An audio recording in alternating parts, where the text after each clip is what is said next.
Dans ce rappel numéro 1, nous allons poser la question, qu'est-ce qu'un dosage par étalonnage? Donc, doser par étalonnage une espèce chimique dans une solution, c'est déterminer sa concentration en quantité de matière en utilisant un ensemble de solutions étalons de concentration connue. Ces solutions ont été préparées par dilution successive. Donc, on va revenir dessus. Doser, le verbe doser, signifie déterminer une quantité. Ici, on va essayer de déterminer généralement une concentration en quantité de matière. Par étalonnage, c'est en fabriquant des solutions étalons, c'est-à-dire ce qu'on appelle une gamme étalon ou une échelle de teinte. Donc l'échelle de teinte, vous l'avez sous les yeux. Donc ici, on a une solution qui était notre solution de départ, une solution mère, et on a fabriqué les autres en diluant, c'est-à-dire en prenant une certaine quantité et en rajoutant de l'eau distillée. Et on voit qu'on va de la plus foncée, de la plus concentrée en espèces chimiques colorées, vers la plus claire. Donc là, ça c'est valable l'échelle de teinte, c'est valable pour une espèce chimique colorée. Si l'espèce chimique est incolore, on va faire exactement la même chose, sauf qu'on ne verra pas de différence de couleur. Donc on fabriquera, donc c'est ça, c'est ce qu'on appelle donc les solutions étalons. Bien sûr, on connaissait la concentration au départ de cette solution. Et du coup, on connaît la concentration de chacune des autres.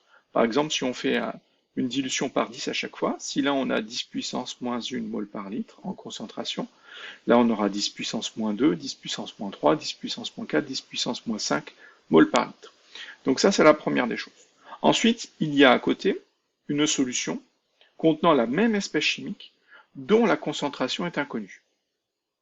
Et on va chercher à connaître cette concentration. Donc on va chercher à la doser.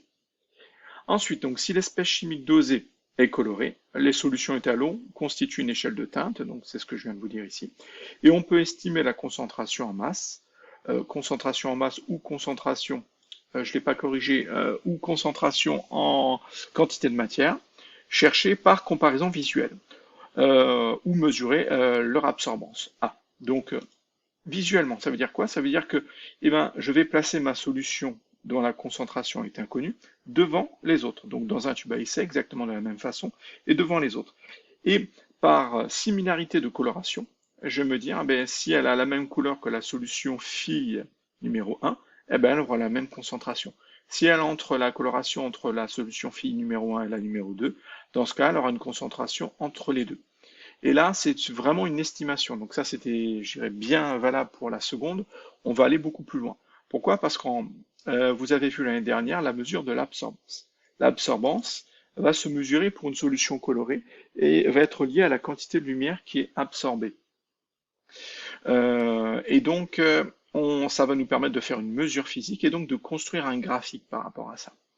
Donc, ce graphique va ressembler à ça. Ensuite, donc sinon, si l'espèce chimique n'est pas colorée, on mesure une grandeur physique, donc même pour l'espèce chimique colorée, on a l'absorbance. Sinon, on va mesurer une grandeur physique qui peut être très variée, très diverse. On peut mesurer la conductivité, on peut mesurer la masse volumique, on peut mesurer donc l'absorbance, on peut mesurer vraiment, vraiment pas mal de choses. Vous allez le voir par la suite de l'activité. Et en fait, on va la mesurer pour chacune des solutions, c'est-à-dire pour les solutions connues, pour la solution phi numéro 1, je veux mesurer cette grandeur physique. Donc on va imaginer l'absorbance ici. Donc ici, ça sera l'absorbance. Donc pour la concentration numéro 1 de la solution phi numéro 1, j'ai une concentration et une absorbance. Je mesure pour la numéro 2, donc j'ai une concentration numéro 2 et une absorbance. Donc à chaque fois, ça me fait un point. Et je relie ces points entre eux et ça donne une courbe d'étalonnage. Cette courbe d'étalonnage peut être une droite ou autre chose. Là, la plupart du temps, nous, on va avoir une droite qui passe par l'origine. Donc, qu'est-ce que je vais pouvoir en faire? Donc, on va voir. Donc, on trace une courbe d'étalonnage. Donc, c'est la grandeur physique en fonction de la concentration. Donc, G, c'est pour grandeur. En fonction de la concentration, C, c'est pour la concentration. En mesurant ensuite la valeur de cette grandeur dans la solution dosée, donc je vais mesurer la grandeur physique pour la solution dont je ne connais pas la concentration. On obtient graphiquement la valeur de la concentration recherchée. Donc imaginez que je place ici la grandeur mesurée pour la solution inconnue. Et je vais aller lire le point, l'abscisse du point de la droite dont l'ordonnée est la mesure réalisée sur la solution inconnue. et son abscisse sera la concentration de la solution inconnue. Donc c'est assez simple.